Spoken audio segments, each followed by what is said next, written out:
a journey through the most bittersweet moments in life. This is a collection of poetry about love, loss, trauma, abuse, and healing.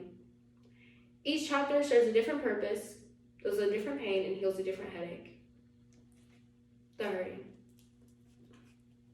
How is it so easy for you to be kind to people? He asked.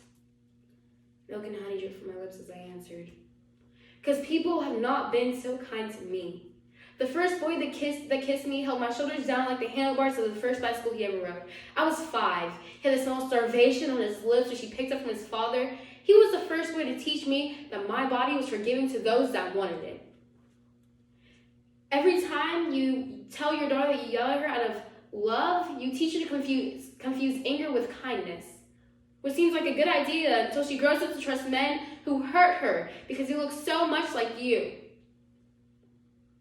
A daughter should not have to beg her father for a relationship. Your father is absent, and your mother is in the habit of giving more love than you can carry. You look just like your mother. I guess I did carry her tenderness well. You both share the same eyes, because we were both exhausted in the hands. We share the same wilting fingers. But that rage, your mother doesn't wear that rage. No, this is one thing I get from my father.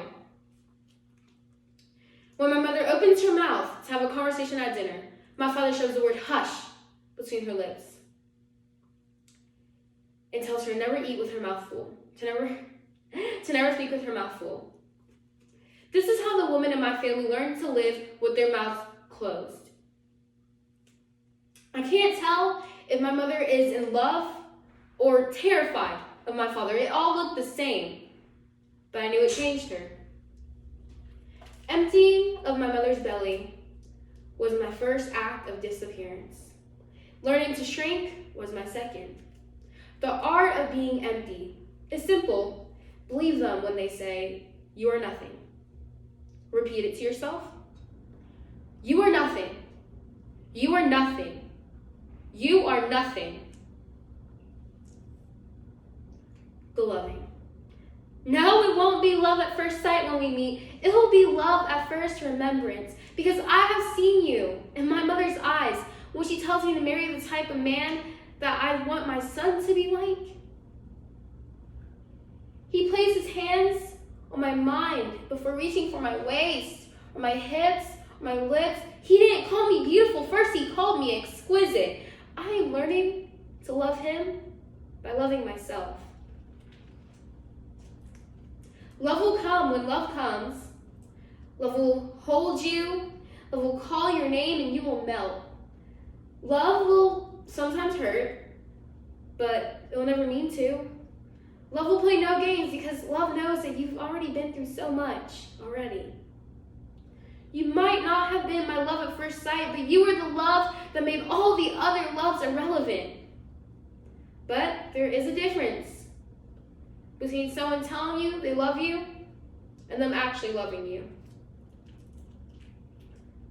The breaking.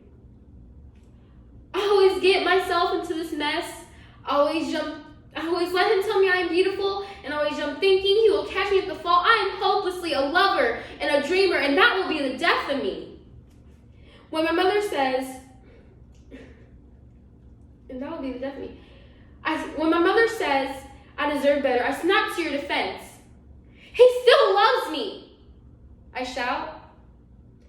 My mother looks at me the way that a parent looks at their child when they know this is the type of pain even they can't fix, and says, it means nothing to me if he loves you, if he can't do a single wretched thing about it.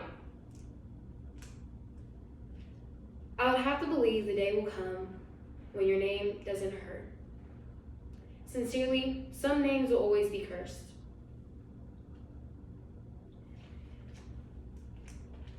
Did you think I was a city?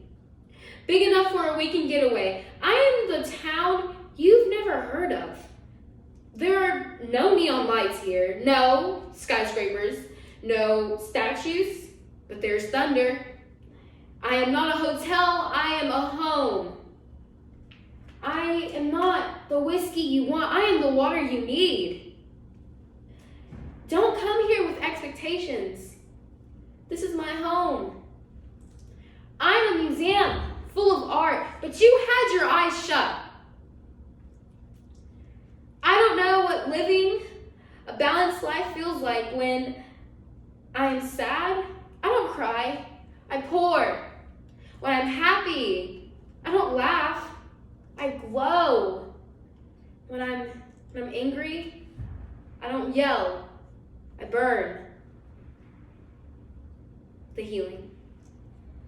The next time he points out the hair on your legs is growing back, reminds him that this is not his home. He's a guest. You deserve to be completely found in your surroundings, not lost in them. I would like to apologize to all the women that I have called beautiful when I first meet them. As if something as you were born with is the most interesting about you, even though your soul has crushed mountains, I would rather say you are resilient or extraordinary. Not because I don't think you're pretty, because you are so much more than that. We are all born beautiful. The biggest curse in life is being taught that we are not. Thank you.